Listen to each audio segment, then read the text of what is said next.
Hey everybody, this is Roger Johnson, Cyber Guy here with Lockheed Martin, and I'm here in beautiful Colorado where I just got service, which meant I got some comments and questions that came through off the last post, and I wanted to quickly address those. One of the big ones was I've recently applied to a position and I haven't heard back, or I've applied and I haven't been able to speak to a hiring manager or HR or anybody.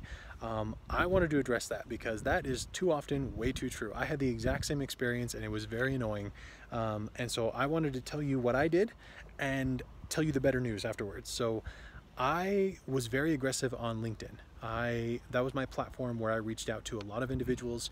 Anyone and everyone who had a Lockheed Martin tag, I was reaching out to. I was asking them questions about their career. I was asking questions about them.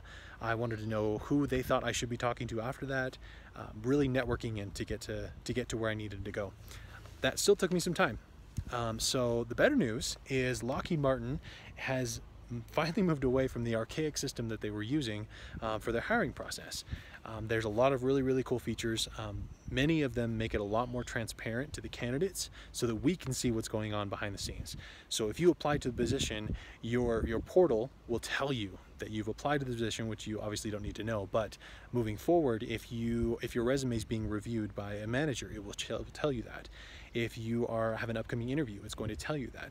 Now obviously there's a lot more human interaction on the later parts, but they've drawn that curtain back a little bit for us to be able to see what exactly is going on, because that is very discouraging when you apply to something and then you never hear back for months. So that's really cool.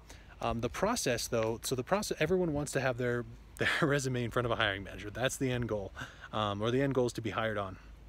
So in order to do that, you have to have a good resume. It has to be able to reflect well on your experience, the skill sets you have, and whether or not they're applicable, because the manager is going to be measuring them against the basic qualifications for that position.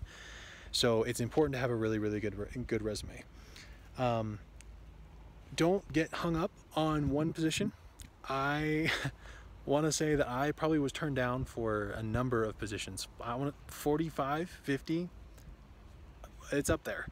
And you know, things can change. Obviously, I'm a spitting image of that. Things can change very quickly in your career. So don't get hung up on just that one position. The managers are aware of the skill sets and experience that they need to deliver on the products that they need to deliver on. So if I knew that I met the basic qualifications on all the positions that I applied to.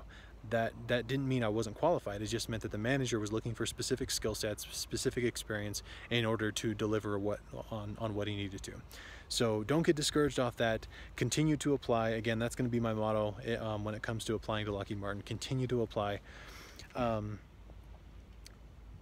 Some advice, I have very limited experience at Lockheed Martin, but what I would say, being on the hiring side of things, is if you have not reviewed or updated your resume in a while, do that.